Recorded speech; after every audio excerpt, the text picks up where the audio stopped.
Hey, how you doing? How you doing? Very well, thank you. Yeah. Hello, Miles. Hi, Mario. How you doing? Hello again. Sorry I'm late, Mr. Amnesty. Not late at all. So, Miles, tell me about the concept of the film, because it's really powerful and scary at the same time. In your point of view, when you hear about it, what was your reaction? Well, I started with George's story first, George Saunders, because it's based off a short story that was in the New Yorker, and I read it, and I thought it was really interesting. And for me, I think science fiction is really interesting because it's not the reality that we're living in now, but it's certainly conceivable. And there's enough things in there where you could understand how this could possibly be, how things could go. It's what I loved about the script was the questions it raised and the morality around what took place within the film and within this state-of-the-art penitentiary. And this sort of age-old discussion of, are we better left up to our own devices and have all the free will in the world, or does someone need to intervene and save us from ourselves? And yeah, it's quite a complex discussion and a bit of fun one to participate within the four walls of this prison and this story. That's Spiderhead. We're proud of our work.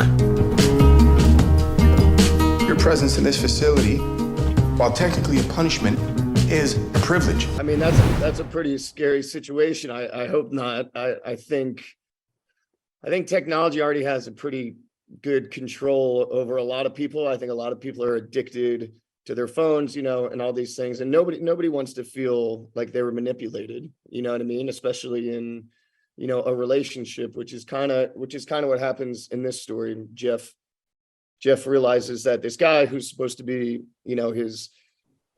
his friend at times, but also his therapist and his doctor. He's the guy who's supposed to be taking care of him, and you realize that's maybe not the case.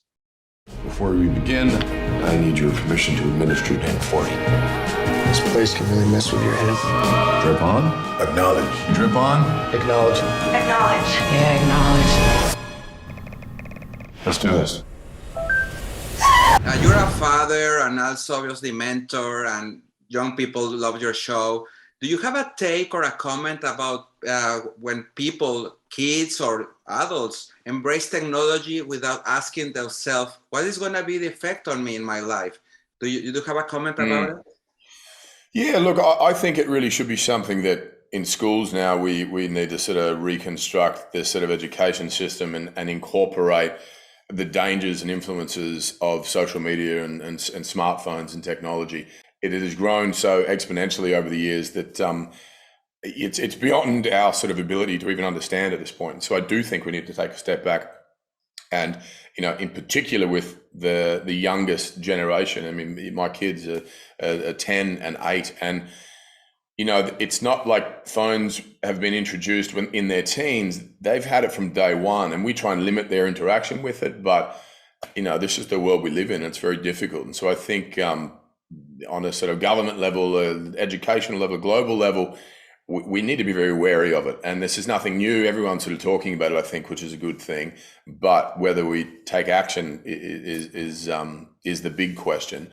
Thank you very much, Chris. Have a great day. Have a great night. And say Thank hello you. and gracias and hola to your wife. I know it's just learn a little Spanish.